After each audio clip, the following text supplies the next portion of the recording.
Yes, hello guys. This is my contribution to the YouTube channel for figuring out what's wrong with your vehicle. And this is a BMW 1999 E38 M62TU engine.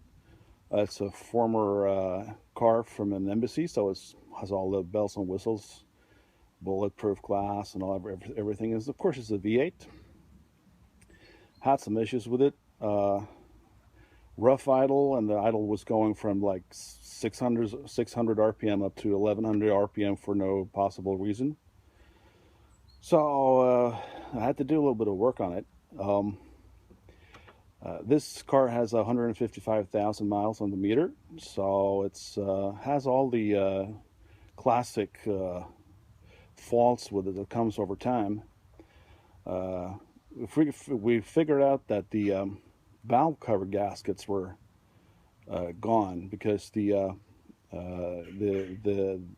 holes where the spark plugs are situated under those covers, right there and right there. And if you take the cover off, it's just 10mm bolts, two on each side, and you lift and you check inside. There was just flooded with oil. So those gaskets, they go bad after 100,000 miles or so, and it's about $3,000 repair at the BMW workshop. You can do it yourself if you're a little bit handy. It's a little bit of a mess, but anyway, you save a lot of money. So anyway, I'll show you. You take the cover off, 2 bolts, 1, 2, 10mm. Take that off, and then you have to take these guys off right here, the collectors,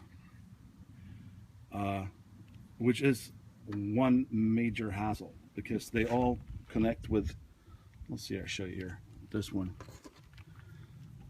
8 of these guys, right, that hold the collector to the intake manifold, basically. And they are seriously problematic to get hold of or get rid of. But once you pop those, you can just tear the whole box off and just flip it on top of the intake manifold, and you're good to go. And there's absolutely no way to get the valve cover off the car without removing these guys. Trust me, especially on the left side. It's a snug fit. But anyway, you'll, instead of trying to pry with anything like a screwdriver or so, buy one of these guys. Kamasa sells them, makes them. You get a handle and 4 different picks. This one in particular is pretty good, and you have to go from underneath and try to pull them out. And it's impossible to see how they are mounted. So if you want to try before you go ahead and do those, there's actually a clip right here that you can you see how it's made, how it holds things together, and it makes it a lot easier to figure out how to remove them. You have to remove them and be able to get the collectors out of the way.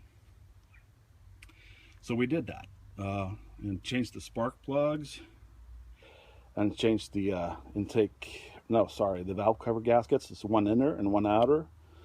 You have to remove these bolts right there. There's 11 of them on each side. Pretty standard, 10mm, no big deal if you've been working on cars. So I did that and put everything back together, and the car started and there's no idle. It dies straight away. So then I got to think about what it couldn't be the valve cover gaskets, right? So then I went ahead and I checked the MAF-sensor, which is right there. You basically just disconnect this one and you pull it straight out, and you have the MAF-sensor going into the tube here. The tube and the sensor is like $400. But you can go on eBay and find the sensor itself, so you don't have to change the whole tube there. You just have to change the sensor, and the sensor is something like $30, so that makes sense. hold on with 2 screws, one on this side and one on the other side, and you just drill them out and put the new sensor back in and put screws in and everything. You get that all in the whole package. And then you plug it, put the electrical thing back on, and then you have to, I realized, you have to disconnect the battery for like 5 minutes and put the battery back on again, because the computer doesn't read that there's a new working MAF sensor. Otherwise, it'll run on the old data from the broken MAF sensor. Well, that's good enough. Then it was still smoking though, and was really rough idle. So I went ahead and I changed the CCV part, which is located all the way back here. You see the yellow dots there? It's all the way back there, and that's just a fucking hassle to get to. So I'll show you what I did. Yeah, so guys, this is the CCV part for the BMW E38 M62TU. A part that will break, or not the part, but the diaphragm will break after a couple of 100,000 miles. So you buy a new one, and I actually found this on YouTube, a pretty good tech tip from another guy, that instead of changing the whole part, which is like 7 bolts, and the 2 or the 3 on the bottom here is really complicated to get to, you basically just buy the part and you pop off the diaphragm here. I'll show you here. This is the old diaphragm, really nasty, broken, a lot of dirt. Let's see, can I find, yeah, there we go. Can you see it? Broken. No good. It's a common fault with these engines. They start to smoke and run real bad. And that's a good indication of that the diaphragm is broken. The diaphragm comes also with a spring right here, which I have removed. It was actually like 1/4 of an inch shorter than the spring that I pulled off the new part right there. It goes right there. So that was no good. And also on the new part, there's like a plastic thing going around here. That's gone here. You can see there's nothing left. I found it inside. Actually, I found the parts from the old one inside the housing here, on the part that's still left on the car. So you just pop this one off, real easy. Just a flat blade screwdriver, pop it off.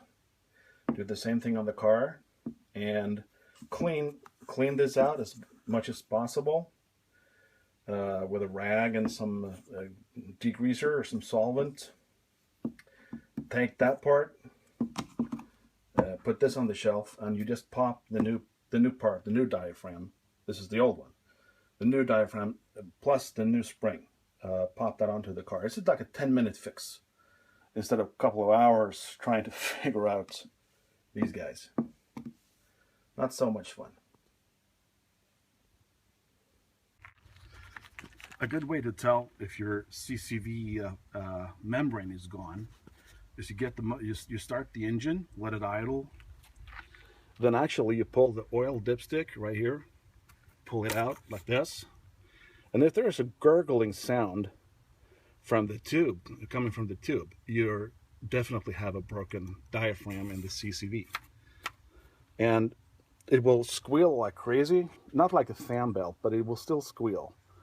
And as soon as you pull the dipstick, it'll stop squealing.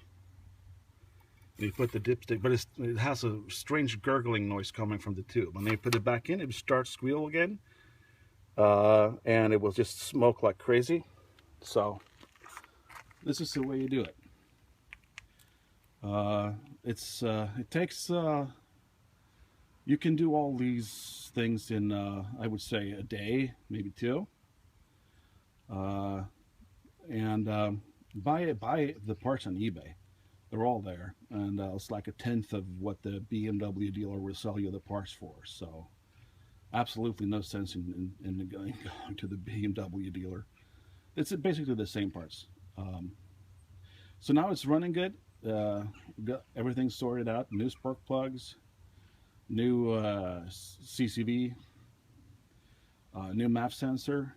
Now it just runs like crazy. Good, I mean. And also, if you have the broken diaphragm, it will eventually suck oil through the crankcase and through the intake manifold. There's a tube going from the back there all the way up to the intake. And if that diaphragm is broken, you'll get all oil and grease and crud here. So remove this part, 2 hose clamps like this, remove it, put some carburetor cleaner in there and use a clean rag and just wipe it out. And you're good to go. So I hope you have some use for this small video. I had a lot of use for the from all the videos on YouTube, finding out what's wrong with this car. Now it runs great. Back on the road again. Hope this helps somebody out. Okay, take care. Bye bye.